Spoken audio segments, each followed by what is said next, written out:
Good afternoon. I'd like to call the June 4th, 2024 School Board Work Session to order.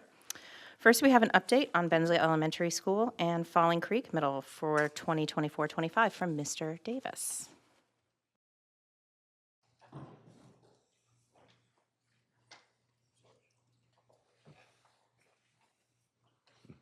Good afternoon, Madam Chair, members of the board, Dr. Doherty. I'm pleased to have Mr. Scott Carson up here with me, our Director of Construction, as his team's been extremely involved in this project, and it's a series of linked projects, you might say. As Falling Creek Middle School, the new one opens in August, we will use the old building to house Bensley Elementary School for 2 years. So I'm going to share some of those details that are mainly oriented towards the Bensley student body, staff, and community. So we're actually going to have 3 campuses on Hopkins Road for that period of 2 years. This map does not show Falling Creek Elementary, but it would be up at the very top. You see the new Falling Creek Middle getting near completion there at the top of this screen, and we're trying to show the old building, which takes the bulk of this photo, and some of the different features of it as we turn it into an elementary school for 2 weeks. And we're going to bring first to your attention parking and drop-off. The bus loop was at the far left for the current middle school. That will turn into parent drop-off and parking, so it will be no longer used for buses. The opposite side of the building, between the 2 schools, there will be a shared bus loop. So the middle school kids will come in first, and the Bensley kids on the buses, and back in the same in the afternoon. But you see the entrances marked, student entrance from the bus loop up there at the top, and the entrance down here where the parent traffic will drop off kids. And there's also a large parking lot associated with Falling Creek Middle that you see that's occupying some of the space for the old school. So we want to bring to your attention that in the old building, we have repurposed an area into a cafeteria. The cafeteria that's at the existing old building in the upper left-hand corner as you look at it will be demolished for the bus loop. And so therefore, we needed a new space for the children to eat and prepare them hot food. So we're making modifications, adding kitchen equipment, adding HVAC equipment to an area that included the old CTE shop area for the middle school students and a couple of other adjacent spaces. So that's going to turn into a very nice cafeteria area where the students will be fed. We're also showing in green a playground zone. There's not elementary playground equipment at this building, but it's moving over from the existing building and other resources, so they'll have the full complement of playgrounds that they have had over years. And there is a hard top that will be available for court space and outdoor activities that children like to also do during their recess period. Hey, Josh, Yes, sir. just also explain that those trailers on the right there are going to be gone. Yes, sir. That's a great point. You do see 3 very large mega trailers that are being used by an entire grade level now at Falling Creek Middle. They are all on the process of being removed, so they won't be there any longer. So that'll be some additional space back there that we haven't depicted here. Scott, am I leaving anything out in regards to that site plan? Nope, I think you hit all the high. So Yes, where the ma'am. megas will be removed, will that be parking spaces for staff? What Well, will be going there there? is, you could get back there, but you're not going to really have a path with that bus loop Okay. that's being constructed. So the megas are partially on hardtop, partially on ground, so there will be some additional spaces, and we really need to make sure that it gets tidied up and cleaned out before we invite our elementary children out there. Okay, thank you. Mr. Davis, the playground zone, when is that equipment being moved? That'll be ready for August? Yes, sir. And you said, and I'm sorry, just to reiterate, that equipment is coming from the current existent playground, it's just being relocated? Yes, sir. Okay, thank you.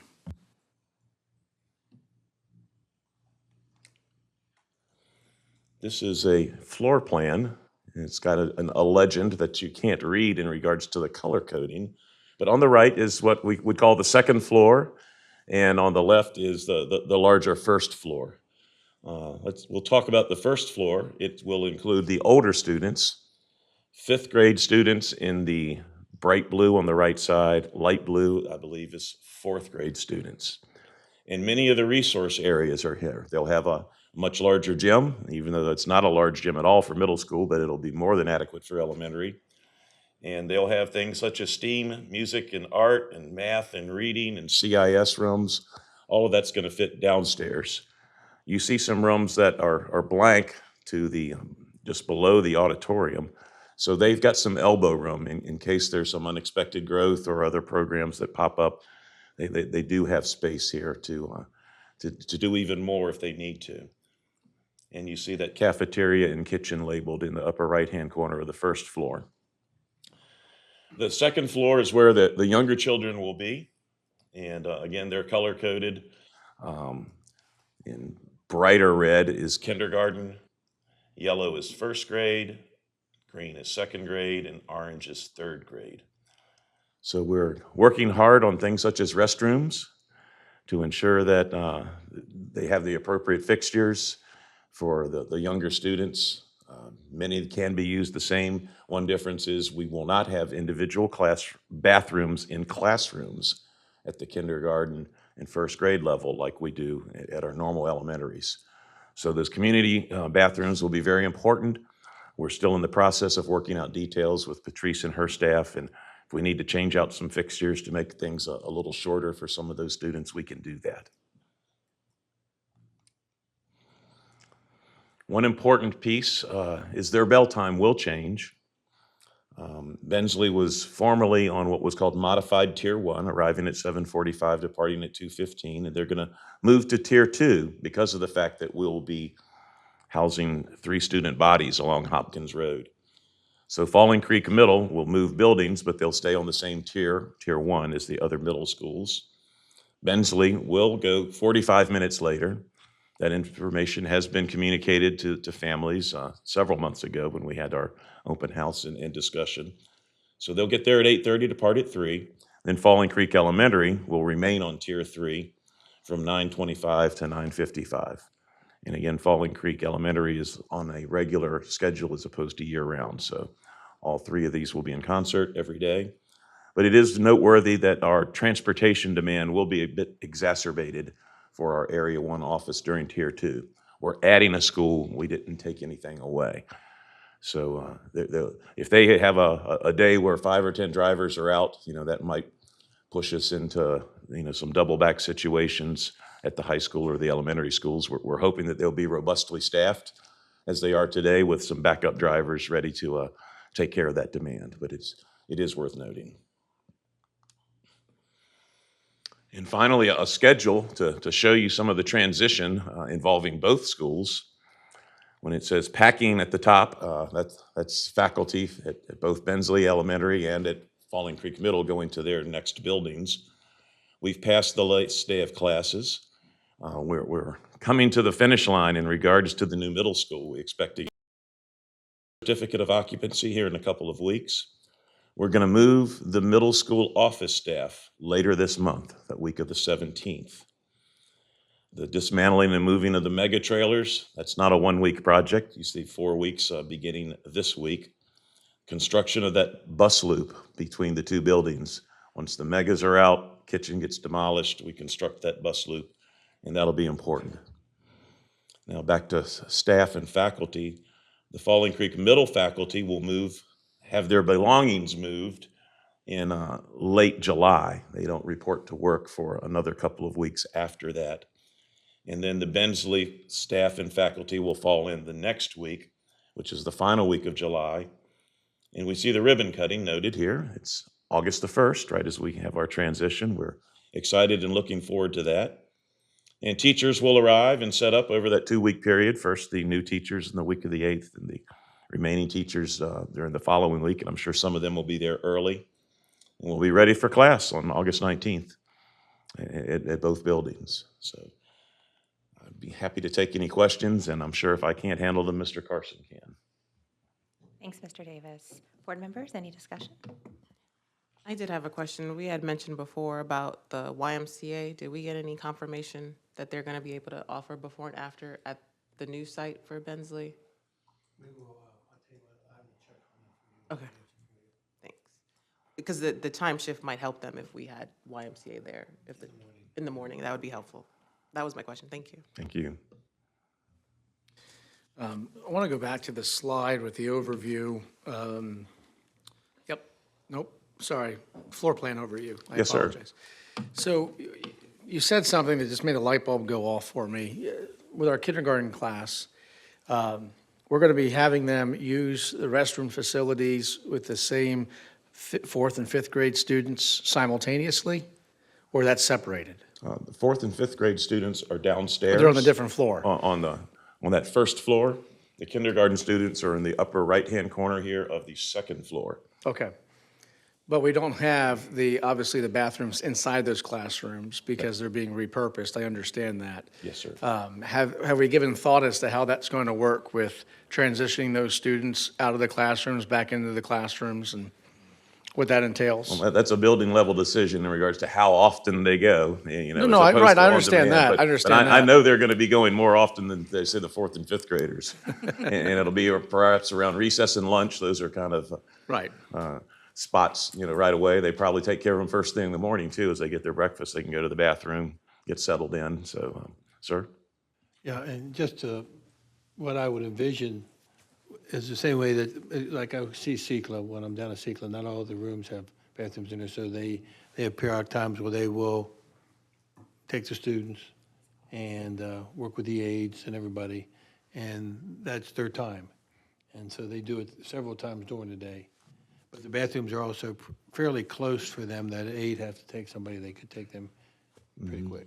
Yeah, no, I appreciate learning that this has been thought through and conversation's been had about it. So, you know, for parents that might look at that and go, ooh, how does that work?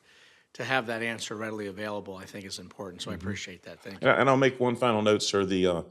At the end where you see the reddish pink rooms, those are the kindergarten rooms. And there is a set of bathrooms there kind of in the middle of that group.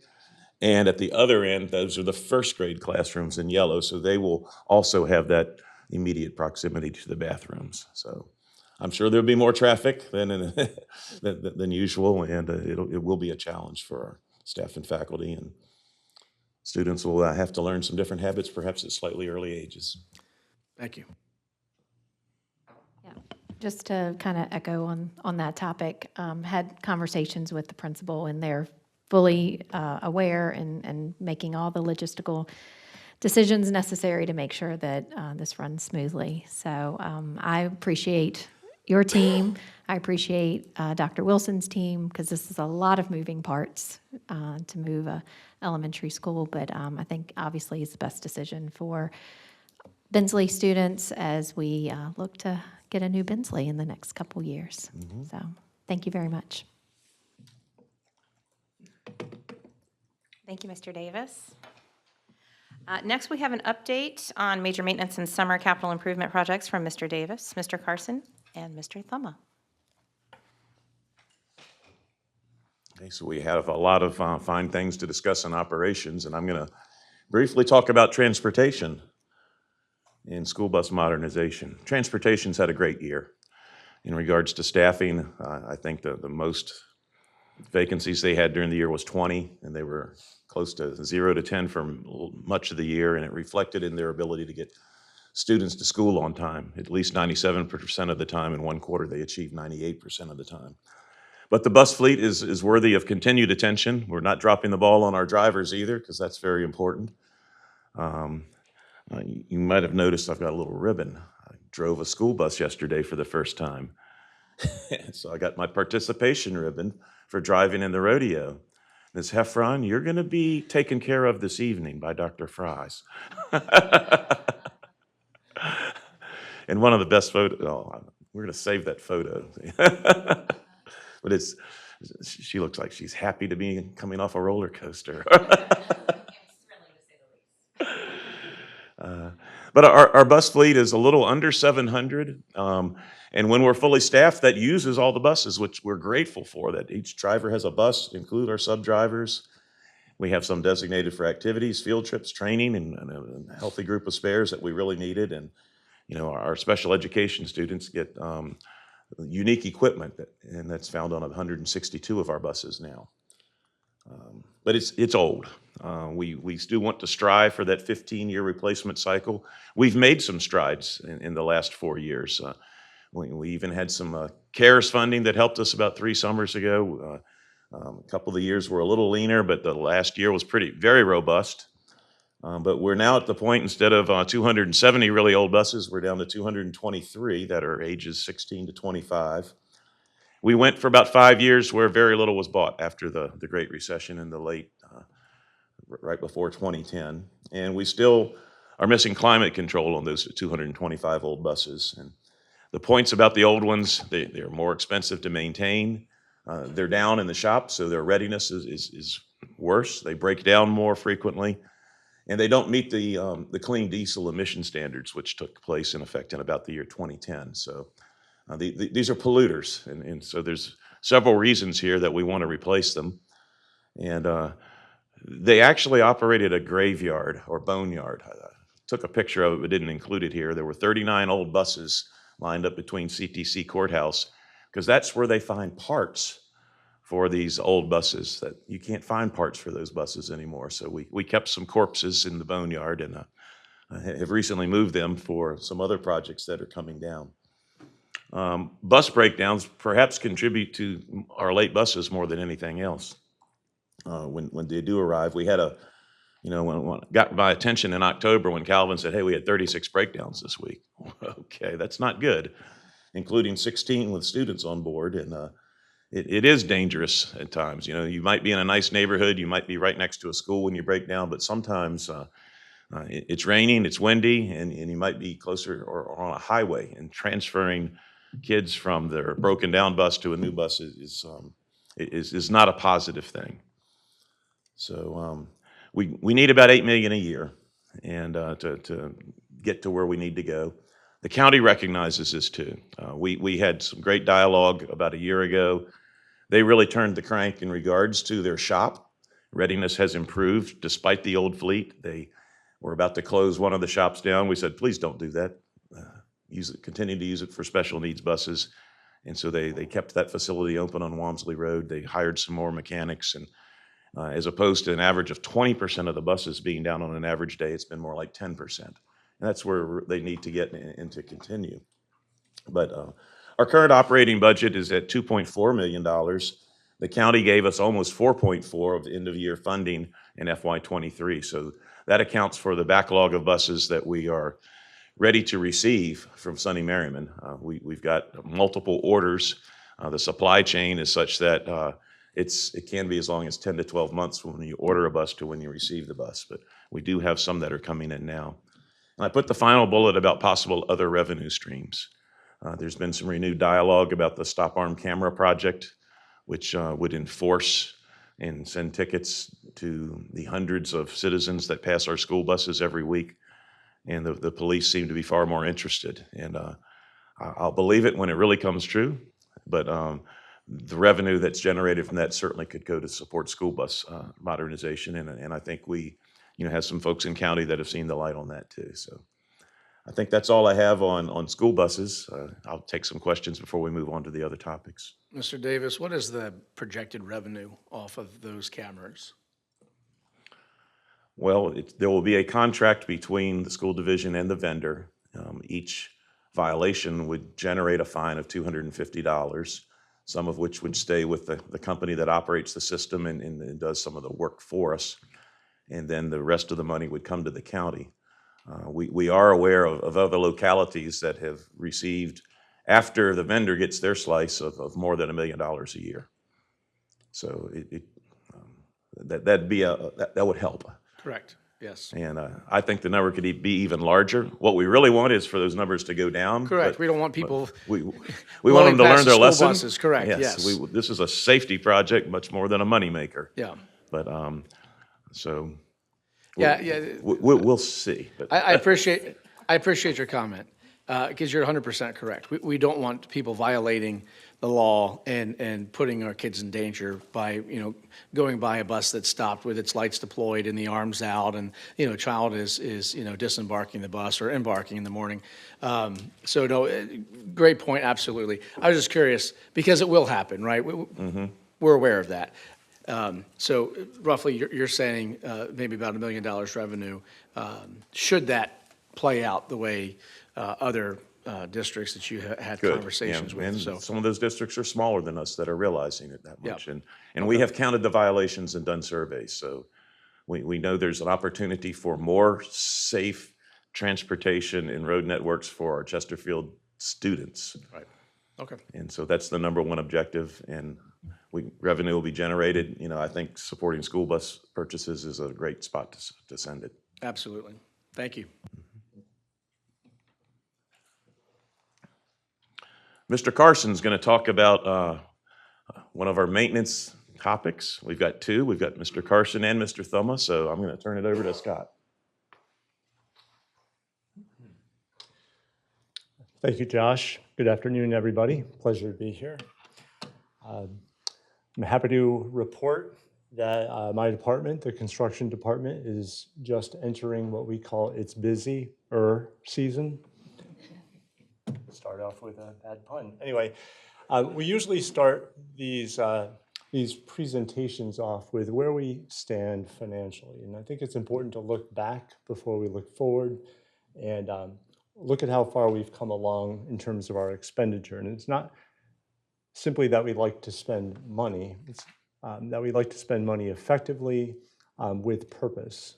Every member of my department is here to serve the students and families of Chesterfield County, and we enjoy spending money to make needed building improvements that impact the learning environment for all of our children and families. So last year we hit a high point, spent just over $30 million on various major maintenance projects, and believe it or not, even though the expenditure there to date is only $17 million, we are actually on track to spend about what we spent last year, about $30 million. June is a big month for us, and accounting being what it is, we'll probably reach that point once the books are audited a couple of months from now. But $121 million really since fiscal 20. And a lot of this is the result of three things.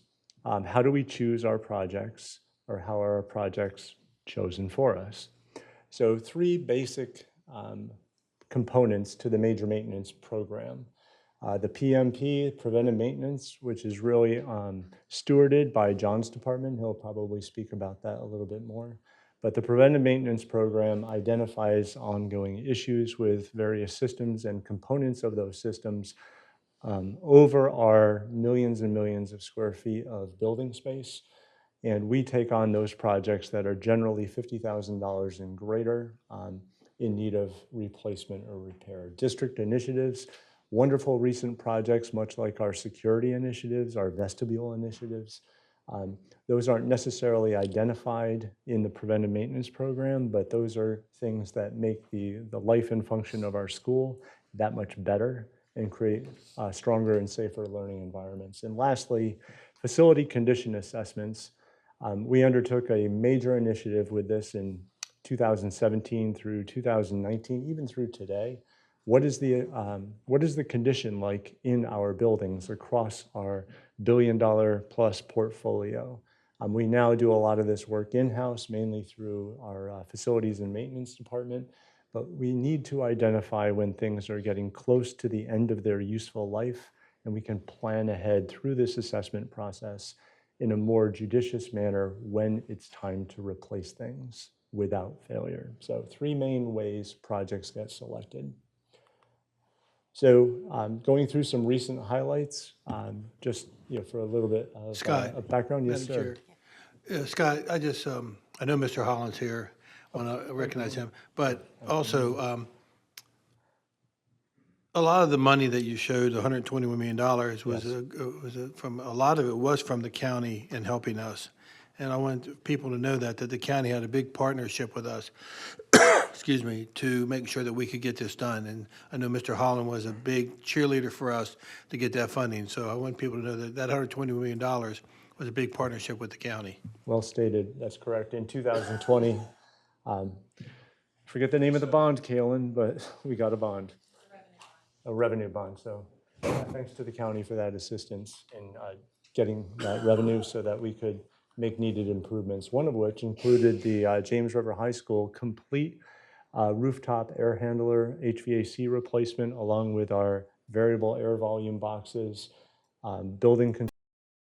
This project is just about buttoned up right now with putting or crossing the T's and dotting the I's on our building control system, entering into warranty, but a multi-year effort of over $8 million. And we need to keep in mind too that the sister school for this building is Manchester High School, and we're starting to look in a little bit greater detail at that building as well. But it's a pretty major initiative. 18 rooftop units, beautiful white roof that's about 7 years old, by the way. And that was a major maintenance project a couple of years ago as well. So James River, running tracks, we work outside, inside, all around, but we often partner with our parks folks, Park and Rec Department. Here over at LC Bird, as you may recall, we did a synthetic turf field as well as Monacan High School a couple of years back. We've come in recently this spring and rubberized the track, put the lines down all over the course of a couple weekends.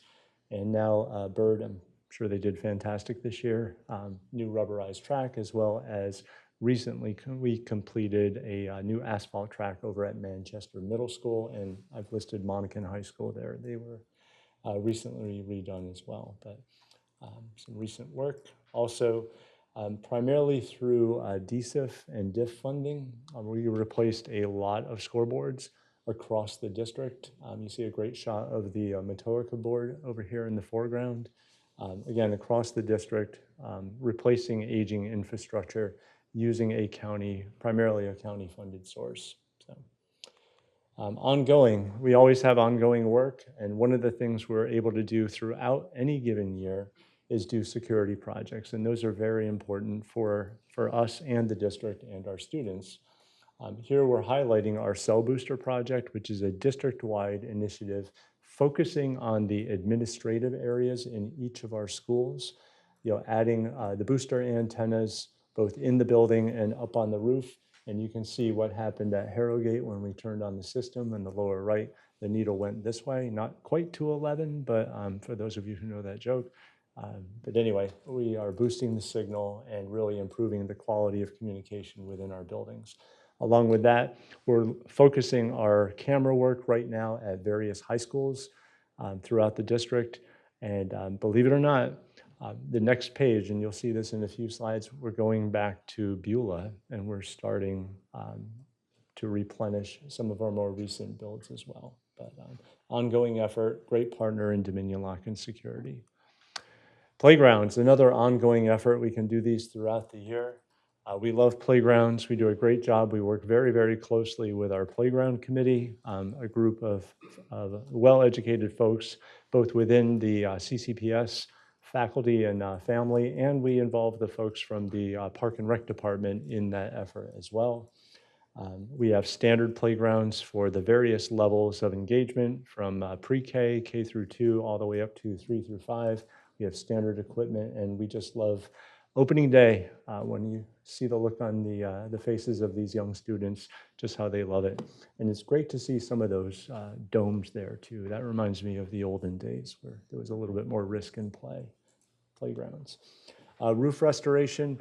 A lot of these projects have been identified through, again, those facility condition assessments and the facilities and maintenance department's preventive maintenance program. We have a pretty solid community of vendors that looks at our roofs. And we've spoken to the board before about recoat versus rebuild, where we can recoat a roof and get a 30-year warranty without tearing that roof off. We can actually perform that work during school. A redo or a reconstruction has to be done in the summertime. And we are doing 3 of those this year. All are rather large schools, but Thomasdale, Meadowbrook, and Swift Creek Middle School. We have loaded the material over the last 2 days onto these roofs. We've got cranes on each of these sites, and we're going to town getting these roof projects done so that by mid-August, we'll be ready to load in the faculty again and get the work of our classroom instruction going later in August. Pretty major work. Meadowbrook, in fact, that's such a big school. Two-phase project over the course of 2 years it took, or it's taking rather, to get that work done. So you can see that, that bill too, that's a $10 million project. Those are the types of projects that really lift our spend up towards that $30 million level on an annual basis. Building envelope, no building is perfect. Depending on which way the wind or the rain blows, sometimes that water gets through the brick, gets through the window sills, gets up under the eaves or through the soffits. So we've actually had to go back on some of our newer buildings with some poor workmanship initially discovered and come back and replace some of our bricks, some of our flashing, some of our sealants, things of that nature, as well as our older buildings as well. I mean, Swift Creek Middle School, which is the top right photo here, I don't know how it happens, maybe too much water on the roof, but you know, that parapet just popped. We got to get that thing fixed, and we'll do that as part of our roof work here this summer. So, ongoing efforts. Vestibules, one of our more important projects here, I'd say, Dr. D, over the last, 3 years now? We incorporate these into all of our new builds. It just makes sense. And they were incorporated into some of our older builds.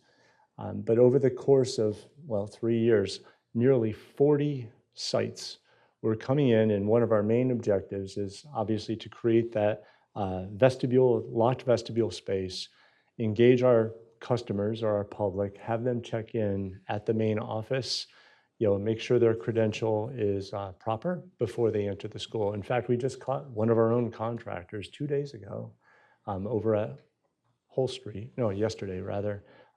He got dinged, had to send the guy home because he didn't have a proper credential. So it does happen. But so our charge is to create that safe entry, but also make it look like it belongs there. So as you visit sites throughout your districts, take a look at these vestibules. I mean, I'd love to hear back from any of you all.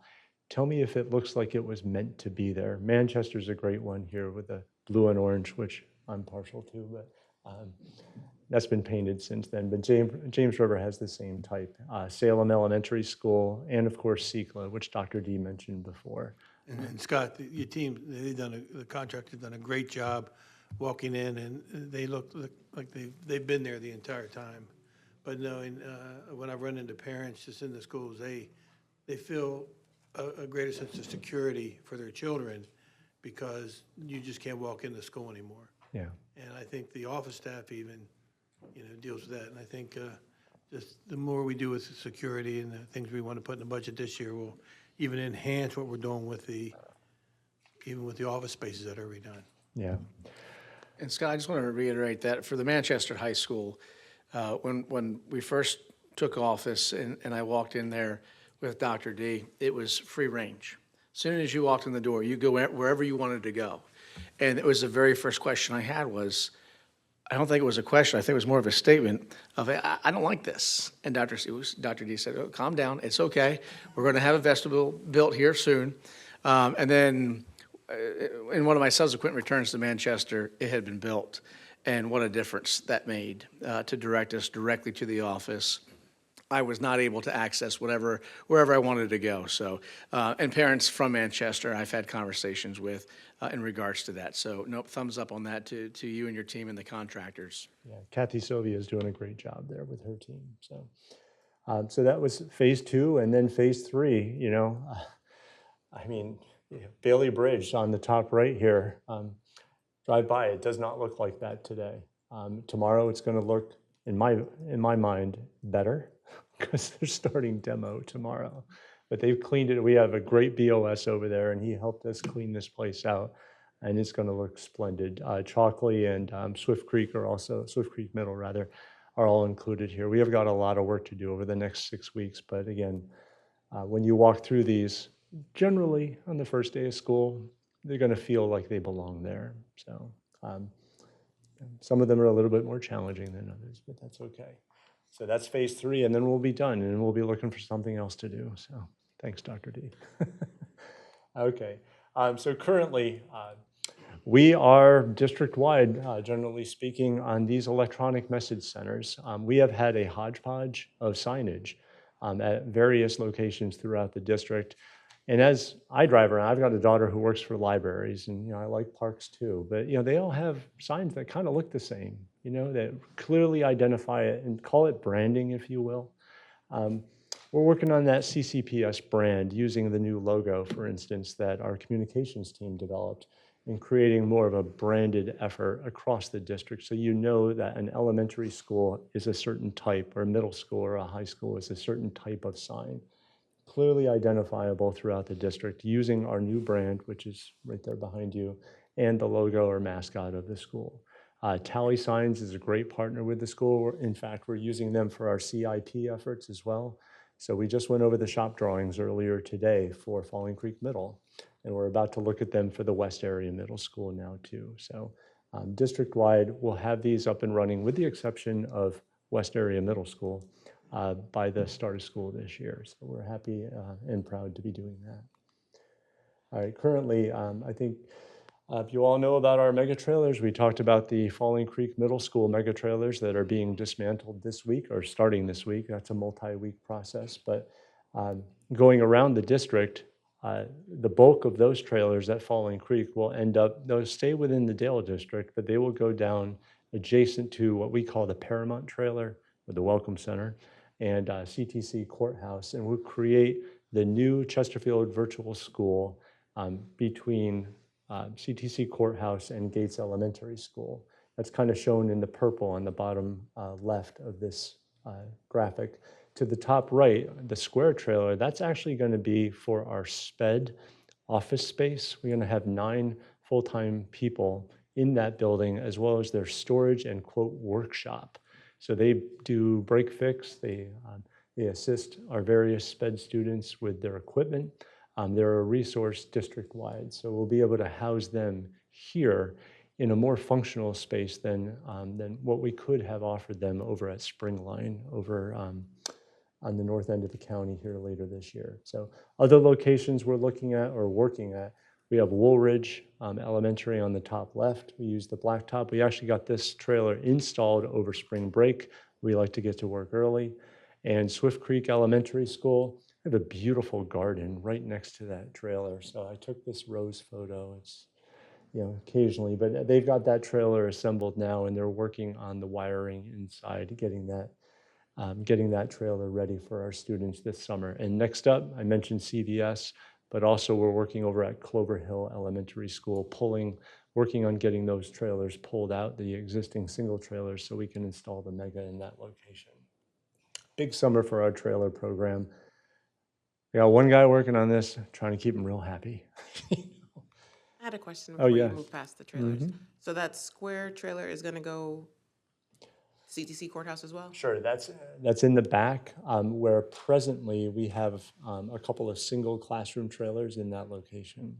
So we're going to pull those trailers out. We're actually going to build some parking back there and then install the 60 by 60 sped trailer. That was actually the former cafeteria for Falling Creek Middle School. We're going to repurpose that as the sped space.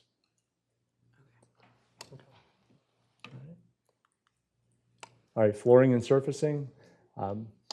We were able to resurface Jacobs Road Elementary School over the course of the winter time. Just some of the conditions we encountered. This is a very wet subslab underneath the resilient flooring. We've come back in, treated the moisture, and Jacobs, they have their new flooring that was ready, I think, in early February. But we'll be rolling into CECLA next week to repurpose their floor. And we've already been to Meadowbrook. Actually, our vendor was there Saturday and Sunday ripping up the cafeteria floor, which is already done. And next we'll move over to Carver Middle School, and we'll be taking care of that one, I think, in a week or two. So a lot of flooring work getting done, trying to level things out, get rid of divots, and really enhance our ADA prospects to make sure our floors are nice and level and completely accessible. Did you have a question, Dr. D? Okay. All right, paving and surfacing. You can imagine how much asphalt we have across the district, but we have a pretty big pipeline of paving to do every summer, and looking across the district at multiple locations. In fact, tomorrow we have a pre-con with our environmental engineering folks over at Providence Elementary School, a long-awaited resurfacing and parking expansion project that's shown on the right-hand side will net them about 30 new parking spaces in front of that site. Other sites, for instance, Chalkley, Monacan, there's several across the district. We hit what we can every summer, try to make our driveways a little bit safer. Matoaca High School, I think, is going to be on the list this year too. Okay, solar, we've talked about solar quite a bit. In fact, just the other day, we turned the switch on over at Mosley Elementary School, which is the last of our first phase of solar power purchase agreement locations. These are a few of you flipping the switch, I think, a few months ago. Great to get students involved. We've got a wonderful vendor right now, Madison Energy Infrastructure, who's been involved in classroom activities with our students, really trying to press the benefits of solar. We're looking for a phase 2 in the not too distant future, and we are making all of our CIP sites solar ready. So we'll be ready to put solar up on top of any of those buildings when our new contract for PPA gets approved down the road. So that's coming. A few things in the pipeline that we're looking at, the various types of systems and activities that we generally address here. On the HVAC side, I mentioned Manchester High School, but there's plenty of other work that's being identified through the PM program and the condition assessments. Interiors, we've got some partitions to do. Transportation's looking for some new space, for instance.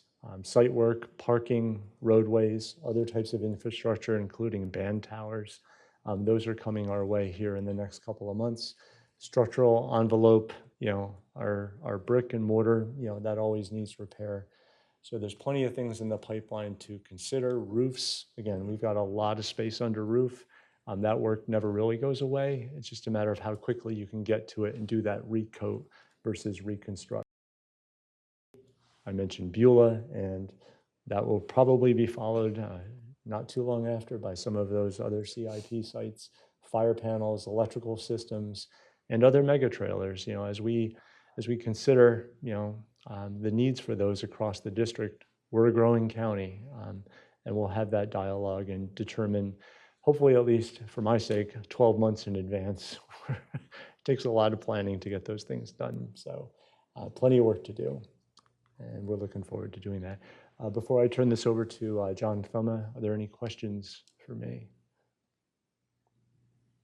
Scott, that facilities conditions assessment that was done back in 2018, how often is that done? What is the plan? Is that every 10 years?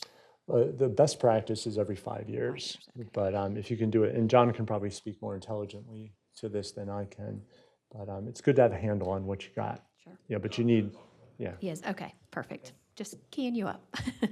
Thank you. Hey, Scott, just publicly, your team does a great job. Really appreciate the hard work.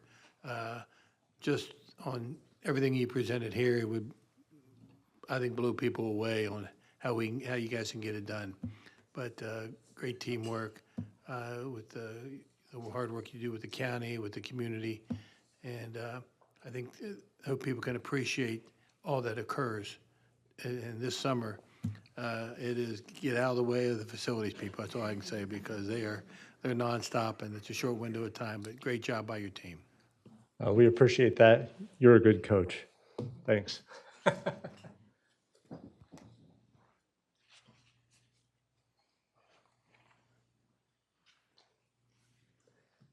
First, I want to thank you all for giving me the opportunity to talk to you about what we do in facilities. I don't usually get up here very often. I like to be behind the scenes. I like to get things done. So what I'm going to do tonight is kind of tell you a little bit about our organization, what we've done, and where we're going. Since our team came together about 5.5 years ago, we've accomplished a lot. We've grown, and we continue to brainstorm and figure out how we can do things better, because our job is to understand what is going on with our facilities so we can feed to Dr. D and Scott what is wrong and how to plan our next major projects. I have two branches. The first one is our maintenance branch that's run by Dawson Ray. He has our facility support supervisors. These are our guys that actually do work control. They determine what work gets done at what schools and by whom. Second group is a preventive maintenance. This is really the cornerstone of our organization. This is where we figure out what's wrong with our buildings. When we do preventive maintenance, we don't go out and we don't lube this and lube that. We do that, but we also look at what the condition of the system is, and we report that back and we feed that into our new maintenance management system. So that is the cornerstone of where we understand what is going on in our buildings. And we don't just do HVAC, we're looking to do it across all the 9 systems that we have. Some of them we might just do by, okay, floors. We don't need to inspect floors. We know after 25 years, we're gonna replace the floors. Some of them we don't really inspect because there's not a need. HVAC, electrical, plumbing, we're on it every day. And the last program that we began to develop over the last year and a half is our FCA, a Facility Condition Assessment. When do you do an FCA? Every day. Every day. Every time we're in the building, we're assessing it, we're feeding it into our new maintenance management system. This system allows us to gather the data. It's not complete yet, but we will be able to show you some products that can, Thomas Dale. We have an idea what's wrong with Thomas Dale. I think we've identified $25 million of work that need to be done at Thomas Dale West. So we're able to do that now. And we're looking at it from all the different systems that we have. So that's something that we're doing every day, and is part of who facilities is, because if we don't know the condition of our facilities, we don't know how to spend our money. And let's be honest, you don't have enough money to give me, so I have to spend it wisely. Here's the different trades. We have an HVAC department, we have an electrical department, we have plumbing, have carpentry, pest control, access control, appliance repair, and painting. That being said, our staffs are very lean, and a lot of the work we get done is by contract. Second department we have is support services. That's our custodial, and it's also our warehouse. Custodial is 2 parts. We have our night contractor, and then we have our day porters. And we also have mailroom. That I kind of put mailroom with our warehouse because they kind of flip back and forth. That's kind of what we do in those departments. So some of our successes. We probably have one of the most proactive preventive maintenance programs of the school districts that I meet with. And I'm fortunate that I get to meet with a fair amount of them across the country. We have a HVAC program that we are getting ready to do our second round. First one is 5 years old, so we're in the second round of the HVAC program. Fire protection, that's been around for a while. We're out there looking not only the 1 year, but the 5 years inspections. We know everything that's going on with that. Roofing. Right now we're using a contractor that gives us a detailed report every year on the condition of a roof, red, yellow, green. We focus on the yellow so Scott can get the coating first, so we can get the most bang for our bucks. If it's red, it's red. It's not going to get any worse. We can wait a little bit on the red, keep it from leaking, but if we get all the yellows to green, then we can focus on the red. It's about better use of our money.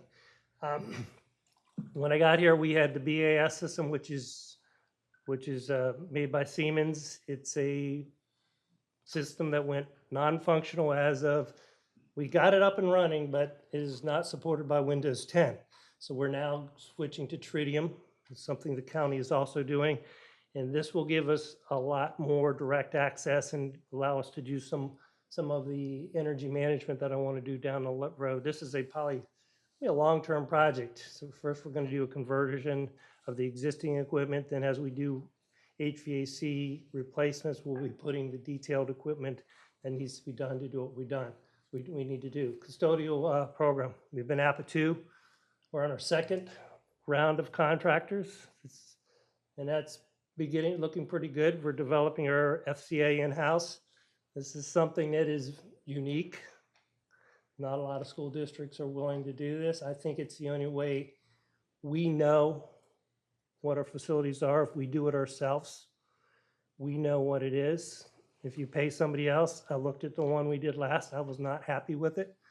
I saw schools, Bensley was one of them that really did not have a very, it wasn't as detailed as I would have liked it. I went to that school and I'm like, that school needs replaced. When you looked at the FCA, it didn't show that.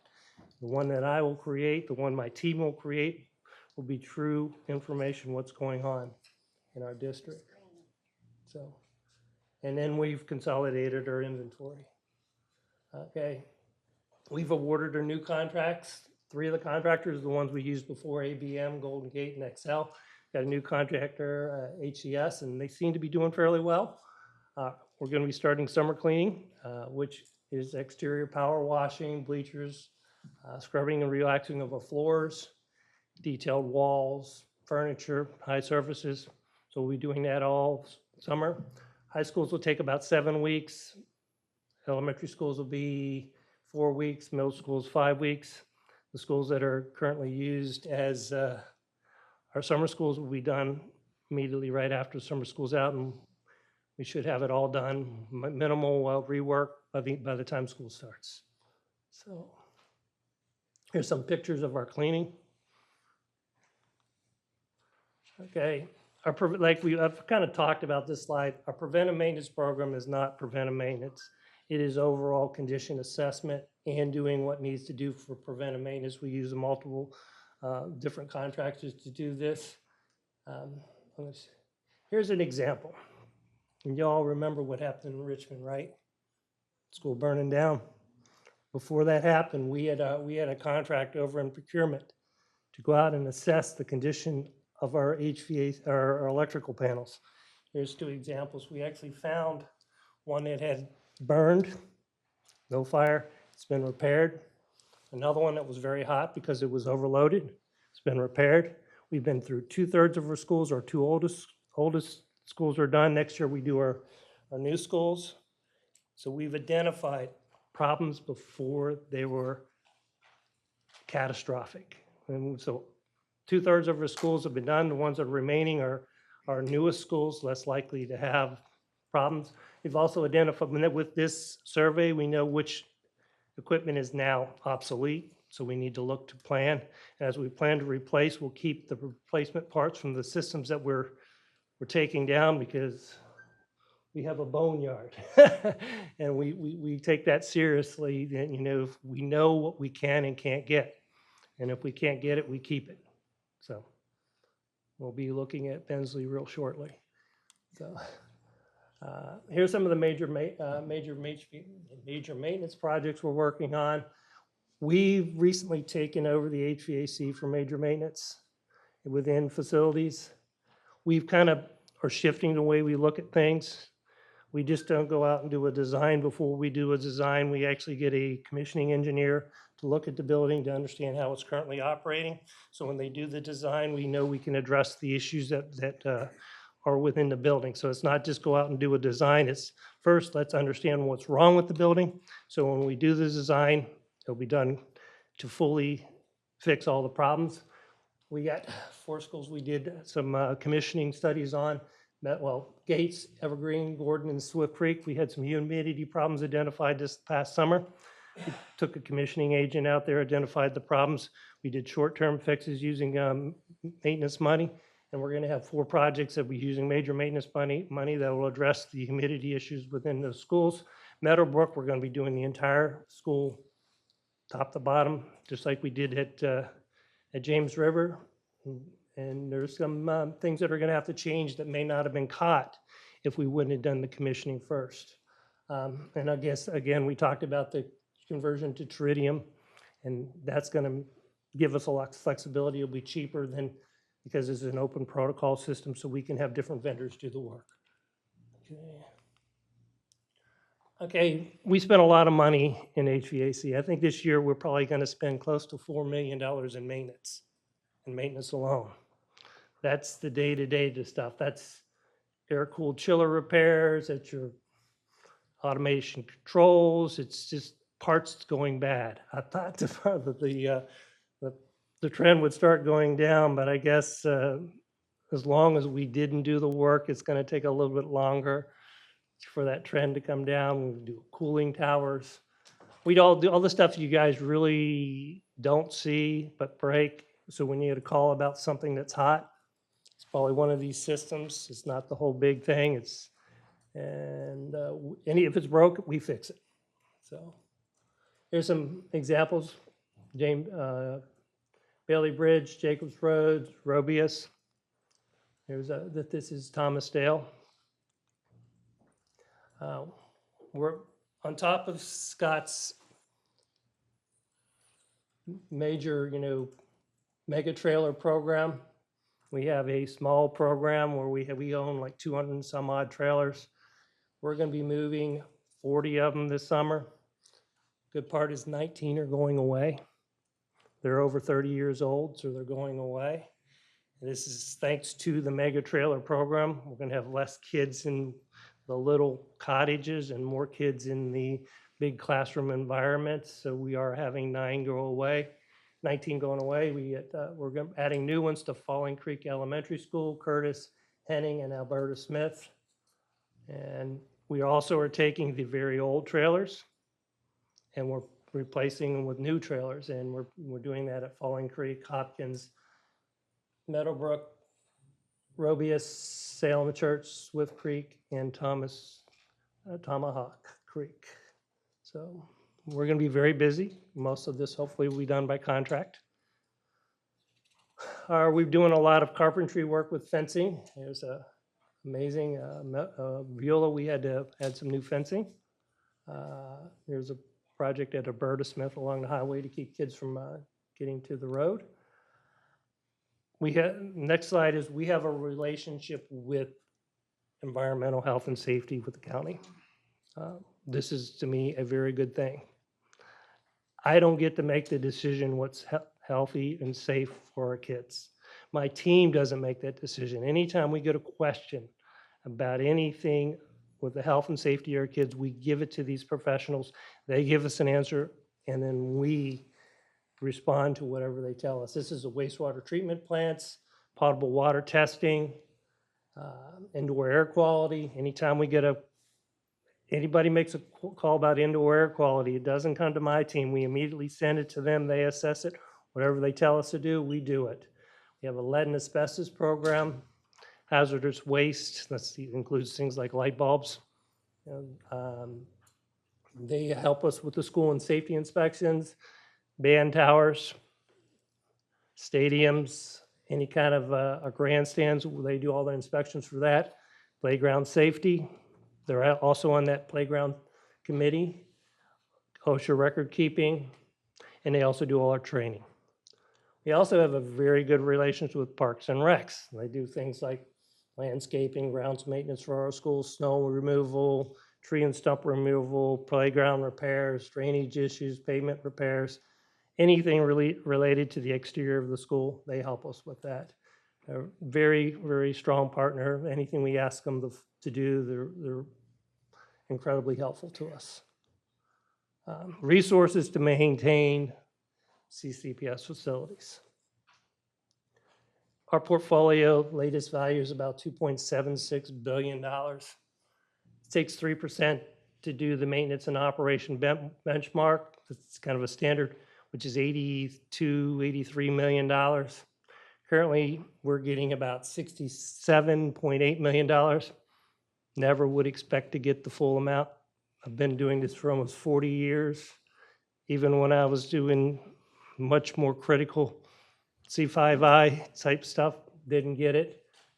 So we are doing better. This is kind of something that's a good news story. When my team arrived, you can see the gap that we had between what we're supposed to getting and to where we are now. So we are making great progress, and I really appreciate that. My team loves to see that you guys are giving us more money. They're very pleased, and we try to use it the best we can. However, because of that gap, there's still a lot of things we need to catch up on, and we're utilizing and focusing on what's important, which is the life safety issues such as HVAC, roofing, electrical stuff. Okay, here's kind of a breakdown of my budget. $17 million is going to utilities. It's a significant increase from what it was a couple years ago. Custodial's at $29.6 million. And then maintenance is at 26.5, of which 15 million is contracted type work. And I figure I'm doing a good job because I'm over budget. It's always my goal was to be over budget. So I want to make sure that I'm spending as much money as I can to protect our schools and our students. So if I were given money, well, with facilities, what we look to do is we look to have programs. And my programs are first work control, so that's the staffing part. I want to be able to understand what work is out there and try to help prioritize the work. Of course, we haven't done painting. It's not a high priority, but it is something that needs to be done sooner or later. Furniture replacement. We are developing and we'll come up with a detailed program on how to replace the basic furniture, classroom furniture, probably about 70% done with that. We talked about replacing floors, fencing, adding LED lighting, vehicle replacement. That's kind of, we had an internal audit recently on our vehicles. We own 142 vehicles, 127 of them are recommended for replacement. If you look at that, looks like one year somebody got a lot of money and bought a bunch of vehicles. Don't ever want to see that again. I want to see a nice flat line of X number of vehicles a year. Somewhere around 15, we'll take what we can get. We have developed a tow on what we actually need. That 142 is more than we need, but we keep the extra ones for repairs. Anytime something's broken, we can use another one. We are also, here's some of the vehicles we got rid of.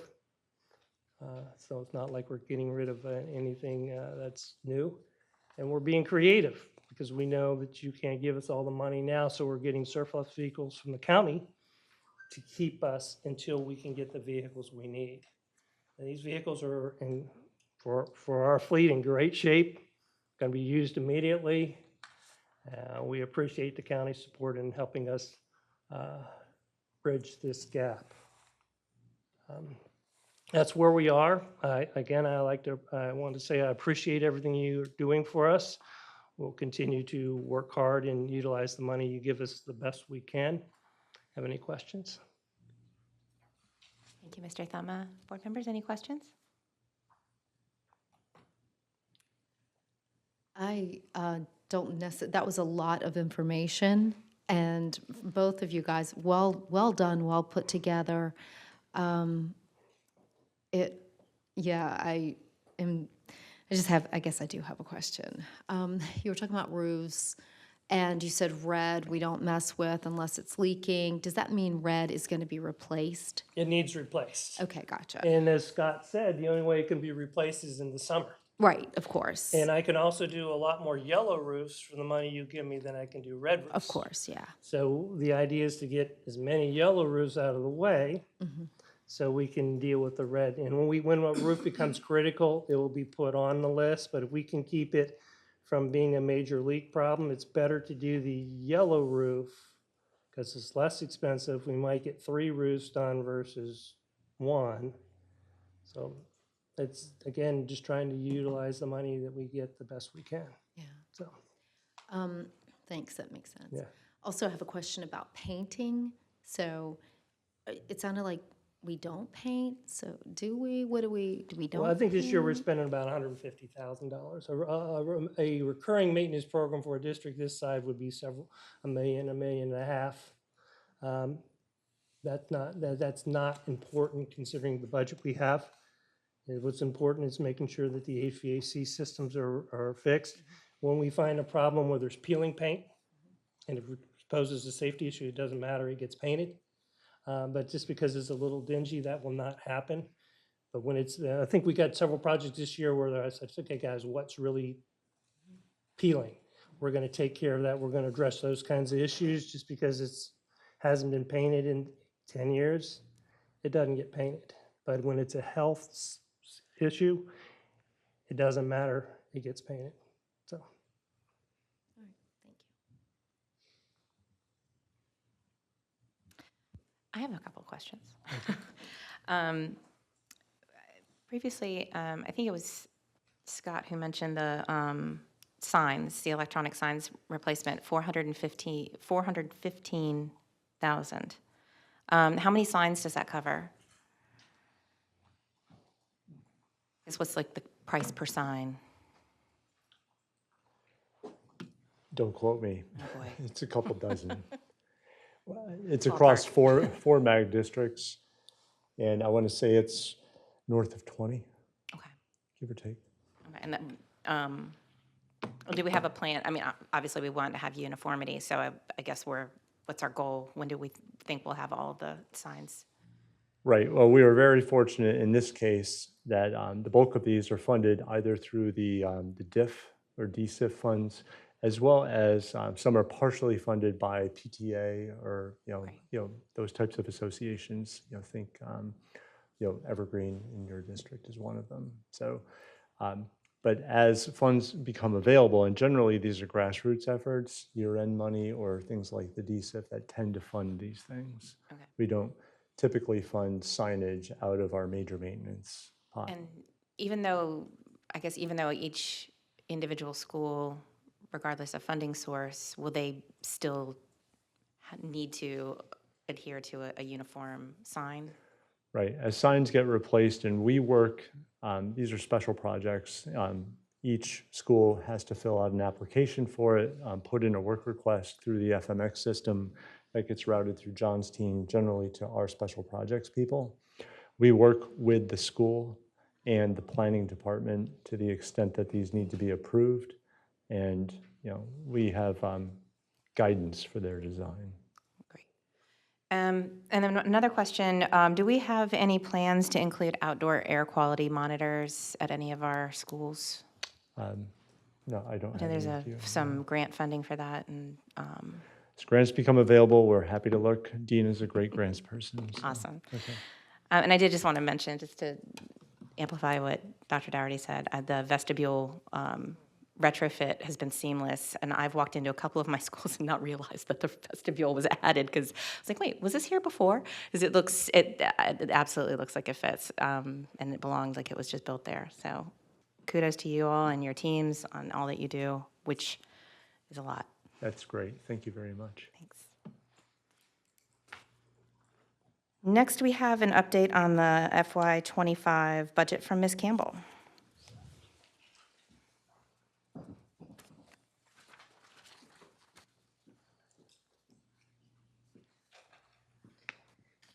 Good evening, Madam Chair, Madam Vice Chair, Dr. Doherty, and members of the board. Thank you for letting me come this evening, give you an update on the 25 budget, and present to you the superintendent's proposed revisions now that we have a state budget.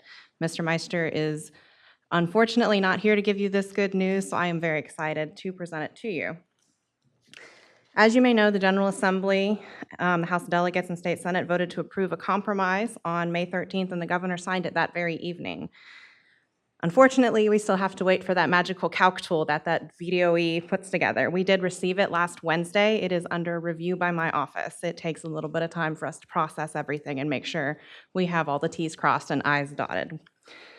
But based on the published material from the General Assembly, we began estimating prior to receiving this tool.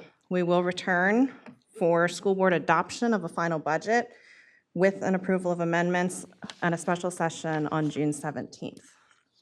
Just to remind you of what we did back in February, you all approved a budget for 2025 that included a $28.9 million increase over the 2024 budget. All of the items that we discussed over that time period are listed here, and I do want to draw attention to that 4% compensation increase. Contracts went out recently with that 4%, so we are very excited that that is what we are offering our workforce next year. As a state update, the state proposed a 3% raise. Now, what this does is it helps to fund that 4% raise that we provided to our staff, because it only applies to eligible positions in the district. They also revised at-risk funding. It's now based on an ISP or specialty percentage that they actually use federal government data for. There was a change to the standards of quality for English language learner-teacher ratios. And there was the addition of a grocery tax hold harmless, which is something we saw in the current year. So what does all this mean for Chesterfield? Based on public documents, we can begin to kind of estimate what's going on. But from that, we also uncover things that are partially or unfunded mandates. We already talked about that change in SOQ that will result in us needing to hire more teachers. Operational and fixed cost requirements, some of the categories that we received funding in have strings attached. We have to adjust accordingly. And then other bills require additions that aren't necessarily tied to that budget, like a special education family support liaison. To walk you through some initial estimates, the chart on the screen shows that we are anticipating a minimum of $23.4 million based on conference reports from the General Assembly. Since we came to you in February, we've been continuing to monitor an average daily membership, or ADM, and any enrollment changes we anticipate for next year. In order to play it safe, we are recommending a $2 million reduction in cost that we believe is necessary for next year. That ESL SOQ change, we anticipate will need an addition of 24 more FTEs, teachers in classrooms. We also see a requirement to increase our major maintenance transfer. There is a specialty funding source in the VDOE's calc tool that requires that we spend a certain percentage of it each year on non-recurring capital expenses. Usually, this is represented in our transfer to major maintenance each year, so we are recommending a $1 million increase in order to comply with that requirement for capital purchases. Also, per House Bill 1089 or Senate Bill 60, the General Assembly is requiring the creation of a special education parent-family liaison. That is a position that comes without funding to the district that we have to make sure that we are in compliance with. Once we do these things we have to do, we are left with $18.5 million approximately. Now, when we were here in February, we went through, made our $28.9 million in afforded costs, as Mr. Meister put it, and then we also created this unfunded priorities. This is the list you approved February 22nd, and it was listed in order of size of initiative. The superintendent has revised this list or reviewed this list based on that $18.5 million estimate that we currently have, and he has placed his priorities from your list in his priority order, and this is what we are recommending to you tonight. I do want to note there is one change to this list. The substitute pay was previously listed as $0.7 million. We are encouraging a $0.3 million addition to that for a total of a $1 million increase. Recently, the market has shown that it went higher than what we thought it did back in February, and we really encourage continuing to catch up with that. On the right-hand side of the slide, you'll see that there are items we still could not fund. These items include an additional major maintenance contribution, the inflation tied to utilities and fuel, MERV 13 filters, the conversion of our 11-month assistant principals to a 12-month calendar like that of our associate principals, and any other school board priorities that you all discussed tonight. As we still have items that are unfunded, we will obviously continue to consider funding with county, discuss with our county partners on what is possible, and we are, as I said, reviewing this calc tool that came out last week.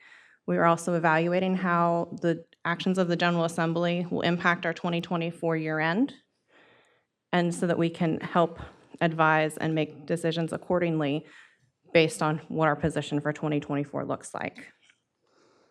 Next steps, this evening we are just providing an update, and we are asking for your consideration prior to June 17th for anything presented here tonight or any other initiatives you may have. June 17th, we will bring for a vote and adoption and approval of amendments for the fiscal year 2025 budget and the adoption of the CIP as appropriated and approved by the Board of Supervisors back in April.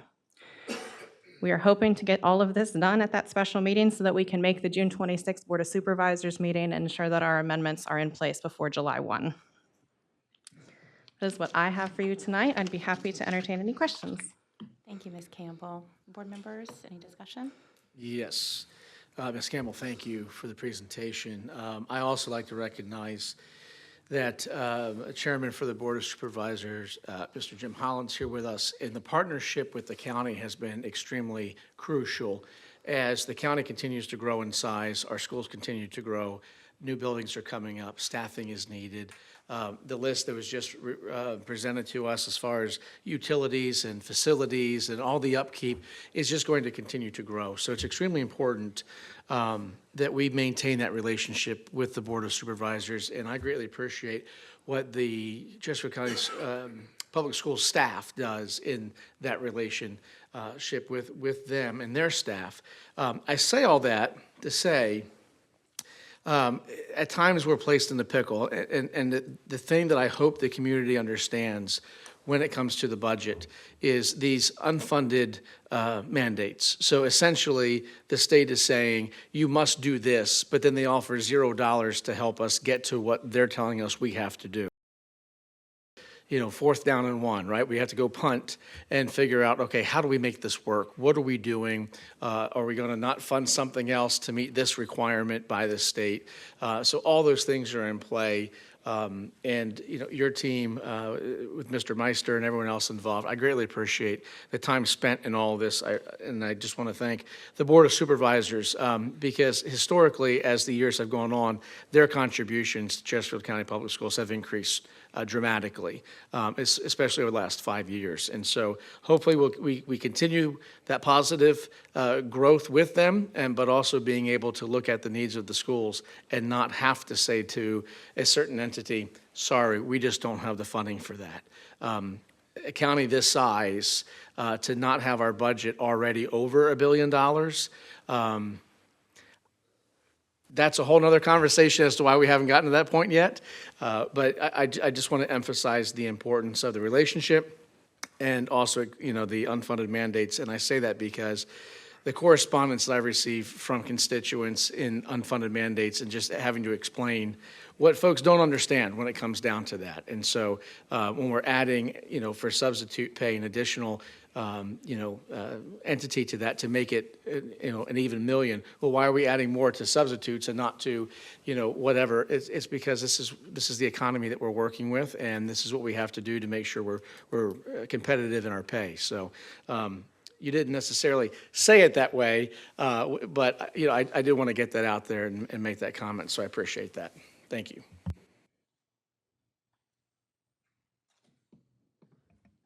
ahead, Ms. Chatters. So just so that I'm clear, the 18.5 million is an addition.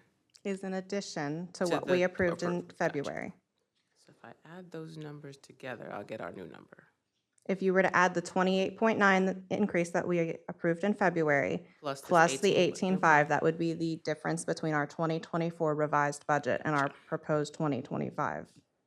And that 18.5 is an estimate at It this is an point until estimate at your this time. team can review that thoroughly, Yes. yes. Okay. Thank you. Any other discussion? Thank you for your ongoing flexibility and willingness to take this on, with all the twists and turns. We appreciate all the work that you and your team do. Thank you. Thank you. And Ms. Heffron, just to kind of step in with the budget piece with a topical point too, I appreciate the echoing just of Kaylin Campbell and Bob Meister and those folks and the work. I mean, just the hours they've logged. It's extended to every department, quite honestly, too. Like when you think through what we've got with the HR department, has to figure that, bring it down and extrapolate it to real bodies, for example. It is just mind-numbing at times to realize what they've done, and still we're racing for July 1st to try to hit a deadline point too. So again, just kudos to her. I did want to, because it dealt with an interesting topic today you dealt with a community comment that came in pertaining to funding of a different sort, grants. Within the context of that, a citizen had written in with a concern, and I noticed board members had picked up off of that too. So we wanted to clarify, memo 58-24 was brought, it's an application for request for future grant funds, so it's kind of has the same thematic piece to it. That was submitted at the May 14th school board meeting, and a discrepancy was noted by a citizen that within the text of this memo, there appeared to be something that didn't match up. We checked immediately with staff as this came in this afternoon. We don't have a presentation put together per se, but to note, inadvertently, it is realized that a sentence had the date from the prior year still embedded in that memo, as well as the previous requested amount for grants from that prior year. That had also been left in the memo. Hence, when you look at the numbers for June 30, 2024 request that we had put in, when you list those side by side in that text, you can see that the numbers don't align. There's a mismatch, and it's clear at that stage. There's a $1.2 million gap between what we had requested a year ago versus what we're requesting now. The other problem, quite honestly, and fully understand how it can be interpreted this way, because the other date led with the June 23 date, it looked like we missed the deadline to submit it. Hence the inference, we failed to secure funding that we could have secured. So ultimately, from the best of what we could make, at least from that quick write, and then we'll continue always to analyze whatever's there if additional information comes forward. We will present a corrected memo to make sure that that is brought to the attention. Hopefully June 17th, we'll have that ready for you again as far as a review. And I apologize for the confusion that created. And obviously any reader could have run into that same thing. We're sorry we didn't pick that edit up faster ourselves. So on behalf of staff. Thank you, Dr. Tyler, and always appreciative of observant citizens when letting us know. Thank you. Thank you. Next, we have announcements, communications, and school board comments. Are there any announcements or comments, school board members? Okay. The next school board business meeting will be held this evening, June 4th, 2024, at 6:30 p.m. right here in the meeting room. If there's no further public business, we will enter into closed session, which will be held in the PMR conference room. Madam Clerk, would you please announce the items for today's closed session? It is my understanding that the school board desires to enter in a closed session in accordance with Section 2.2-3711.a of the Code of Virginia, the Virginia Freedom of Information Act, and specifically under subsection 1, the discussion and consideration of personnel disciplinary matters. Members of the board, you've just heard the items requested to be discussed in closed session. Do I have a motion in that regard? So moved. Do I have a second? Second. Madam Clerk, would you please call roll on the motion? Dominique Chatters, Aye. Stephen Pronto, Aye. Lisa Hudgens, Aye. Ann Coker, Aye. Dot Heffron. Aye. We are now in closed session.